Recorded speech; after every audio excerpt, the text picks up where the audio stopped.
কেউ কেউ বলছেন যে ভাই ভিডিওটা ভালো করে দেখেন, 2-4টা যে ধাক্কা দিচ্ছে গাড়িটার বনেটটার মধ্যে, পিঠের মধ্যে মেরুদণ্ডের হাড্ডিতে কিন্তু ব্যথা পাইছে। কিন্তু সার্জিস বলছেন যে তিনি আসলে ওই রকম ব্যথা পান নাই, তাকে আক্রমণের চেষ্টা করা হয়েছে, তিনি তাৎক্ষণিকভাবে সেখান থেকে সরে আসছেন। যাই হোক, মাঝে মাঝে মায়ের মধ্যেও ভিটামিন আছে, এই কথাটা আপনারা নিশ্চয়ই শুনতেন, কিন্তু আজকে আমরা আপনাদেরকে বোঝানোর চেষ্টা করব যে মায়ের মধ্যেও জনপ্রিয়তা আছে, মায়ের খাইলেও অনেক সময় ভাগ্য বদলায় যায়। আপনারা সার্জিসের যে গুরু ভিপিনুর খালি মায়ের খেতে খেতে আপনারা দেখেন সে একটা লেভেলে চলে আসছে, তাই না?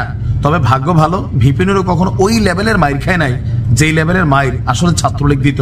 আমরা দেখছি আর কি, মানে ভিপিনুরের সাথের একজন সাথীকে এই ছাত্র জনতা যে মায়ের দিছে, রক্তমুক্ত মাথা ভাড়াই ফেলছিল, এরকম মায়ের ছাত্রলীগও দেয় নাই। সার্জিসের এই মায়ের কি আসলে পরিকল্পিত জনপ্রিয়তা অর্জনের জন্য, নাকি আসলে গতকাল ওই মাইরটা সে সিচুয়েশনের মধ্যে খাইছে, শিকার যাচ্ছে না?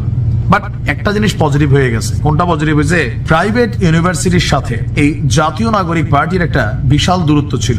প্রাইভেট ইউনিভার্সিটির যারা উদ্যোক্তা আছেন বা সমন্বয়করা ছিলেন, যারা জুলাই আগস্টে এই শেখ হাসিনা সরকারের পতন ঘটানোর পেছনে সবচেয়ে বড় ভূমিকা রেখেছেন, বিশেষ করে নর্থ সাউথ ইউনিভার্সিটি সহ আরো বেশ কয়েকটি ইউনিভার্সিটির ছাত্ররা, ব্রাক সহ, ওই ছেলেপেলেগুলা ছাত্রদের এই রাজনৈতিক দলকে অনেকটা বয়কট করেছিল। প্রাইভেটের মধ্যে জাতীয় নাগরিক পার্টির অ্যাক্সেসটা খুব বেশি ছিল না, কিন্তু গতকালকের ঘটনায় আমরা আজকে দেখলাম পাল্টা পাল্টি সংবাদ সম্মেলন। প্রাইভেটের মূল লিডার আছেন যারা জাতীয় নাগরিক পার্টির বিরুদ্ধে অবস্থান, তারা এক ধরনের বক্তব্য দিয়েছেন। আবার প্রাইভেটের আরেকটা টিম, তারা কিন্তু সার্জিসের পক্ষে, ওই ছেলেগুলোকে সন্ত্রাসী, গ্যাংস্টার, বিশেষ করে ছাত্রদল নেতা শাকিল একদম প্রকাশ্যে বলছে যে এরা সন্ত্রাসী, এরা গ্যাংস্টার টাইপের ক্যারেক্টার।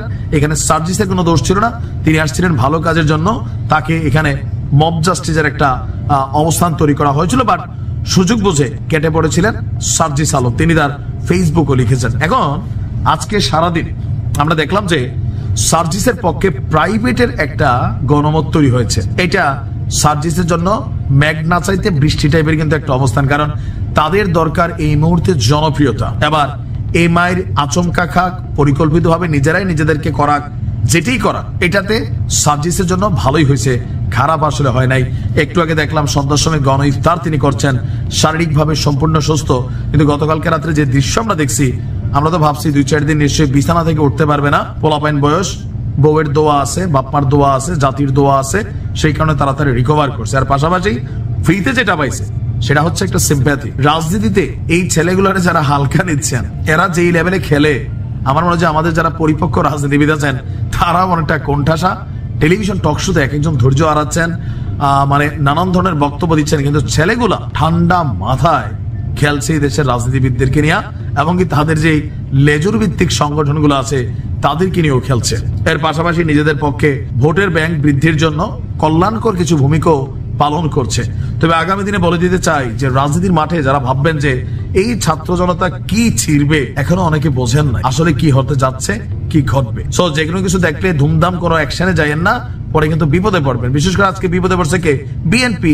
যদি এই ঘটনা ছাত্রলীগ ঘটাইতো, এটাতে সার্জিস কোনো অ্যাডভান্টেজ পাইতো না, কিন্তু যখন ছাত্র দলের একজন নেতা ঘটাইছে, আগামী নির্বাচন করবে, সো এই ক্ষেত্রে একটা অ্যাডভান্টেজ কিন্তু ভোটের মাঠেও পড়বে, মনে রাখেন।